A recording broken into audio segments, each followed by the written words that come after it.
ऐसे ही कोरा जीवन, ऊपर की क्रियाएं चलती रहती, एक्टिविटीज चलती रहती हैं, लेकिन भीतर में कोई भी भाव भासना नहीं है। तो ये चातुर्मास भाव भासना के लिए मिला है। मैं क्या हूं, मुझे क्या करना है और भावों से करना है, कैसे अपनी चेतना तक मुझे पहुंचना है। मैं चेतना हूं, मुझे चेतना तक पहुंचना है। मैं ज्ञान स्वरूप हूं, मुझे अपने ज्ञान तक पहुंचना है और सारी कोई बातें नहीं करना है, बस इतना करना है। लेकिन करे कैसे, मन में तो छल कपट भरा हुआ है। जैसे कि ननद के मन में आ गया, अब वह जैसे ही उसका पाठ पूर्ण हुआ सहस्र नाम, और वह उठ गई। दूसरे पाठ नहीं किए उसने, क्योंकि उसके मन में कोई पाप ही नहीं था। उठी और गहने का डिब्बा लेकर के सासू माँ के हाथों में थमा दिया। लो माँ, आपने मुझे दिया था, ले लो। तो फिर वो ननद कहती, देखो देखो, दे दिया इतना जल्दी, आधे तो होंगे ही नहीं, देख लेना। तो हाँ, वो तो गायब कर दिए होंगे उसने। मैं बता रही हूँ ना, क्योंकि व्यक्ति जैसा होता है वैसा ही सोचता है। अगर आप सोचते हो कहीं ये आकर के माता जी को हमारा कुछ बता तो नहीं देगा, इसका मतलब गड़बड़ हो तुम। गड़बड़ हो तुम भी ऐसा करते होंगे, तभी तो तुम्हारे मन में भाव आया। सोचो मत, सबके प्रति अच्छा सोचना शुरू कर दो। ये सब भगवत स्वरूप आत्माएं हैं, सुलझने वाली आत्मा है। ये सब अपना उत्थान चाहने वाली आत्मा है, वरना 10-20 किलोमीटर से दूर दूर से और अपना घर छोड़ करके क्यों यहाँ पर आई हैं? ये अपना उत्थान चाहते हैं। हे प्रभु, मैं सबके प्रति अच्छा विचार कर सकूं, मुझे पहली शक्ति ये देना। अनादिकाल के संस्कार पड़े हैं, मिटते नहीं हैं।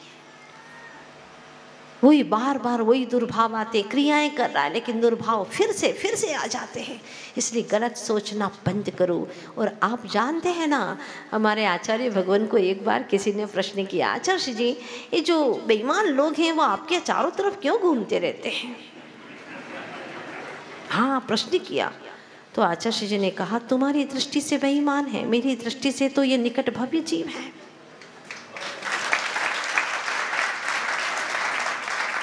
निकट भव्य जीव न होते तो मेरे निकट न आते। क्या सोच है गुरुदेव की।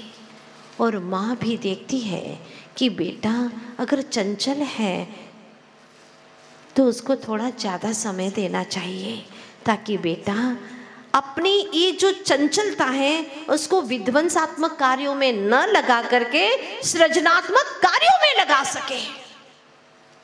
ये माँ की करुणा होती है, ये गुरु की करुणा होती है। इसीलिए आप तो अपना कल्याण करो, अपना लोटा छानो और दुनिया को देखो मत, कुछ मत देखो, आजू बाजू नहीं देखना। आचार्य जी कहते हैं सायवान, बिल्कुल सच है, ऐसा ही होता है। तो आपको अब सदुपयोग करने का समय आ गया है। चेतन आत्मा का, मन का, बुद्धि का, ज्ञान का, समय का, सबका सदुपयोग करना है।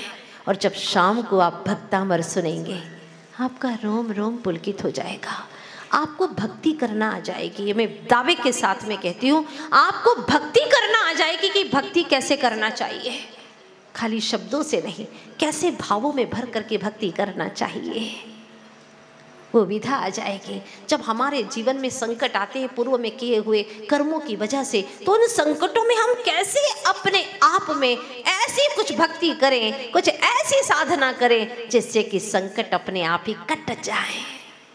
वो विधा 18 तारीख को ठीक 6:30 पौने 7 बजे से यहाँ पर भक्तामर का भक्ति प्रवाह शुरू हो जाएगा। और हर जैन दर्शन के, हर जैन समाज के बच्चों को ये प्रवाह आना ही चाहिए। जिस बच्चे को भक्तामर ना आता हो वो कैसा जैन है? और खाली शब्द नहीं, उसका भाव आना चाहिए। हम आपको याद भी नहीं करवाएंगे, लेकिन मुझे विश्वास है कि आप सबको भक्तामर अर्थ सहित याद हो जाएगा और ऐसा लगेगा आपको चलते फिरते उठते बैठते जैसे कि मैं भक्ति में डूबा हुआ हूँ। जैसा कि कबीर दास जी ने कहा है, बहुत सुंदर बात, दिन भर मंदिर नहीं रह सकते हो, कोई बात नहीं, दिन भर सेवा नहीं कर सकते हो, कोई बात नहीं। क्या पंक्तियां कही है उन्होंने, बड़ी शानदार, जानदार, वजनदार पंक्तियां कही हैं। जहाँ जहाँ विचरो तह परिक्रमा, जो कछु करूं सो सेवा। जहाँ जहाँ विचरो तह परिक्रमा, जो कछु करूं सो सेवा। क्या पंक्तियां हैं। मैं जहां पर भी विचरण करूं प्रभु तेरी ही तो परिक्रमा लगा रहा हूं, तुझसे दूर कहाँ हूं, तू मेरे हृदय में है प्रभु। इसलिए जहाँ पर भी विचरण करूं मैं तो परिक्रमा ही लगाता हूँ तेरी ही। और जो कुछ भी कार्य करता हूँ सवेरे से शाम तक 24 घंटे तक जो भी करता हूँ वो सब सेवा ही तो कर रहा हूँ, क्योंकि मेरे अभिप्राय में सभी जीवों के सुख की कामना है। इसीलिए पूरे दिन सेवा ही करता रहता है। और जिसके भीतर में अभिप्राय में सुख की भावना नहीं है, चाहे कितना ही हाथ पैर दबाए, कोई औचित्य नहीं है। कई लोग दिखाने के लिए कर भी लेते हैं, वैसे तो क्या करें, समाज में रहते हैं ना हम लोग, तो हमें पता है। एक माँ जी आई थी, वो बता रही थी, माता जी क्या बताएं, बहुत बहुत दुखी हो, परेशान हो, शरीर काम नहीं करता, फिर भी सवेरे से शाम तक सारा काम करना पड़ता है। बहू वो कछु नहीं करती, कुछ नहीं करती, लेकिन माता जी सब उसकी तारीफ करते हैं समाज में। मैंने कहा हाँ सब तारीफ करते, क्योंकि जब समाज के लोग रहते हैं उनके आगे आगे इतना करती है, माँ जी आप बैठ जा, मैं सब बना लूँगी, मैं सब कर लूँगी, इतना दिखाती है। अब मैं क्या बताऊँ, बहुत बहुत दुख है। तो एक दिखाने का, अभिव्यक्ति का, मैंने पहले ही कहा था, अभिव्यक्ति अलग है और अभिप्राय अलग है। कर्मों का बंधन अभिव्यक्ति के अनुसार नहीं होता, अभिप्राय के अनुसार होता है। सोचिएगा, इसलिए ये दोहरी जिंदगी हमें नहीं जीना। आप श्रावक हैं, फिर भी श्रद्धालु भक्तगण हैं, देव शास्त्र गुरु के भक्त है। इसलिए आज ये बात तय करना, जितना मैंने छल किया मैंने ही दुख पाया है। उस छल भावना से आप अपने आप का विश्वास नहीं जीत पाए, सोचो।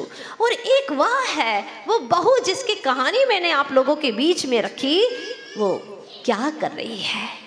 जब उसकी सासू माँ ने देखा, डिब्बा खोला, ज्यों के त्यों गहनों में कोई भी टच भी नहीं किया, स्पर्श भी नहीं किया। उसने अपनी पुत्री से कहा, देखो बेटी, तुम व्यर्थ में ही इल्ज़ाम लगा रही थी बहू के ऊपर, मुझे पूरा विश्वास है, जब से आई है तो मैं देख रही हूँ इतनी अच्छी है बहू, कहीं दीपक लेकर के भी ढूंढने जाओ तो नहीं मिलेगी, इतनी अच्छी बहू है। तब उससे कहा सासू माँ ने, बेटा इसमें से 2-1 गहने तू भी ले ले बेटा ले ले। तब बहू कहती है, नहीं माँ मुझे नहीं चाहिए, वो तो आपने पहले ही मुझे दे दिए हैं। अब फिर उसकी दिमाग में सनक आ गई, हाँ मतलब तुम 2 पहले से दे चुकी हो उसको, है और तुमने मुझे बताया तक नहीं, कौन से 2 गहने दिए। कह रही है झूठ तो बोलेगी नहीं तुम्हारी लाडली बहू। नहीं माँ जी मुझे नहीं चाहिए, आप अपने पास ही रहने दें, आपने वैसे ही मुझे 2 गहने दे दिए हैं। बेटी मैंने तो तुझे कभी कुछ गहना दिया ही नहीं है, कैसे बोल रही है। कैसे नहीं दिया माँ जी, आपने मुझे 2 गहने दिए। सबसे पहला आपने अपना पुत्र मुझे दे दिया,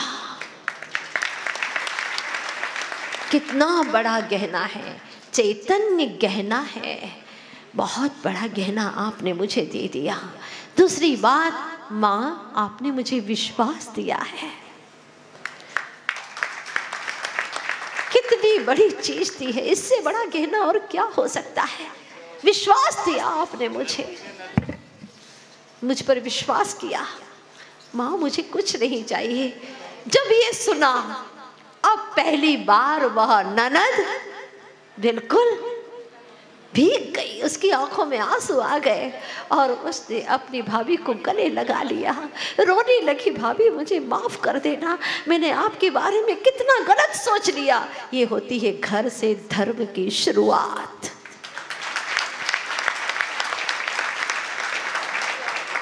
आपने ये सब कुछ कहाँ से सीखा भाभी, आप इतनी अच्छी क्यों हैं? उसने जवाब दिया, हमारे नगर में चातुर्मास हुआ था, चातुर्मास के दरमियान मैंने हर क्लास अटेंड की और उस क्लास के माध्यम से मैंने भीतर के बुराइयों को मिटाना शुरू कर दिया। आज जो कुछ भी है उस चातुर्मास की देन है।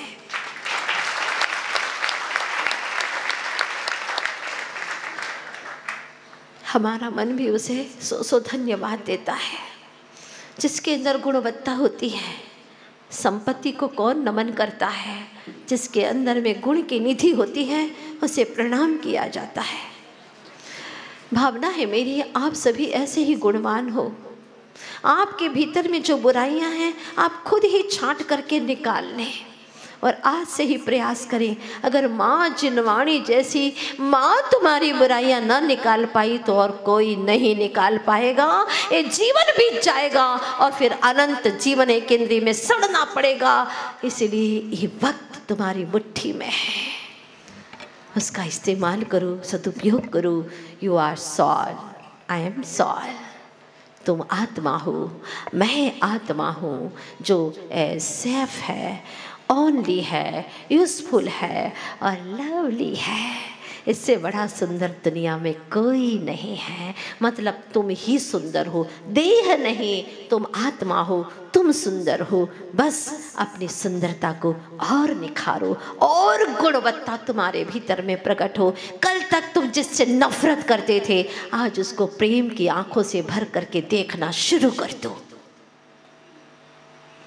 कल तक जो तुम्हें अच्छा नहीं लगता था, उससे बात करना अच्छा नहीं लगता था, लेकिन आज से इस नफरत के जहर को हटाओ और अपने भीतर में गुणों का, प्रेम का अमृत घोलो और हर किसी को परमात्मा की दृष्टि से निहारो। आनंद से भर जाओगे। बस यही आप सभी को कोशिश करना है। पुरुषार्थ शुरू कर दो। तुम्हारा पुरुषार्थ तुम्हें ही करना है, कोई और नहीं कर सकता। फिर से इस बात को दोहराती हूँ, प्रेजेंटेशन के अनुसार कर्म नहीं बनते। जैसा तुम्हारा भाव होता है उसके अनुसार ही, जो इंटेंशन है, अभिप्राय है, उसके अनुसार ही कर्मों का बंध होता है। इसीलिए संभल करके चलो, एक एक कदम फूंक करके चलो। चलते चलते एक दिन मंजिल अवश्य मिलेगी। एक एक कण भरते भरते भर जाता सारा भंडार। एक एक पग चलते चलते आ जाता मुक्ति का द्वार। सभी मुक्ति के द्वार तक पहुँचे जहाँ हमारे गुरुदेव शीघ्रता से पहुँच रहे हैं। और बस सिद्धालय में जा कर के उन्हीं पवित्र आत्मा, गुरु की पवित्र आत्मा में हमें भी समाहित हो जाना है। यही हमारी शुभकामना है, भावना है और आप सबका पुरुषार्थ है। ऐसे ही उत्साह बना करके अपना पुरुषार्थ जारी रखें। हाँ, कि एक एक समय में 108 सिद्ध हो जाते हैं। एक एक समय में इतनी समय की कीमत होती है। बताऊंगी आपको सारी बातें, बहुत सारी आचार्य जी के संस्मरण सुनाऊंगी। एक एक समय की क्या कीमत हुआ करती है, आप खुद ब खुद इसको जानेंगे और अपने जीवन को परिवर्तित करेंगे। मुझे विश्वास है। ऐसे सतगुरु के चरणों में चलते हैं 2 मिनट के लिए। मेरा कोई न सहारा बिन तेरे, गुरुदेव सांवरिया मेरे। मेरा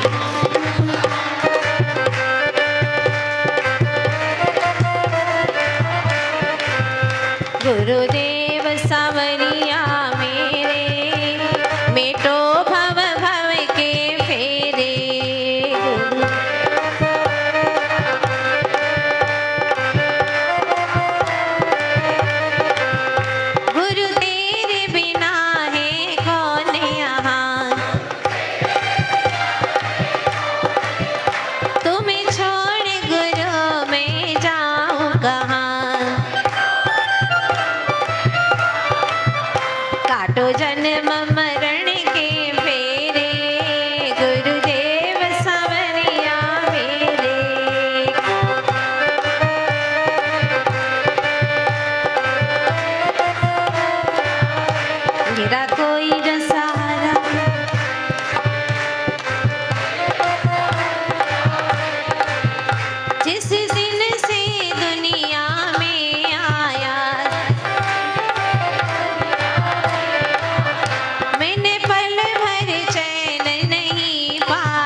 सहे कष्ट पे कष्ट घने रे गुरुदेव संवरिया मेरे।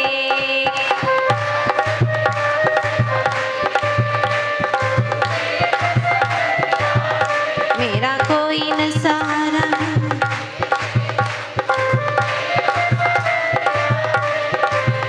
मैंने जन्म लिया जग में आया, तेरी कृपा से ये जीवन पाया। तूने किए उपकार घने रे गुरुदेव संवरिया मेरे।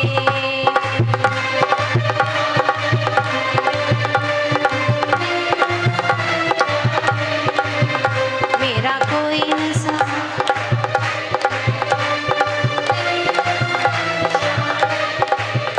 मेरे नैना कब से तरस रहे, सावन भादों से बरस रहे। आओ कर दो दूर अंधेरे गुरुदेव संवरिया मेरे।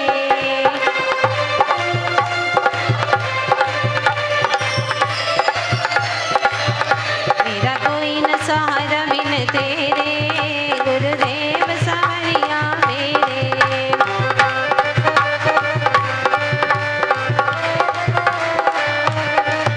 गुरुदेव संवरिया मेरे, बेटो भव भव के फेरे।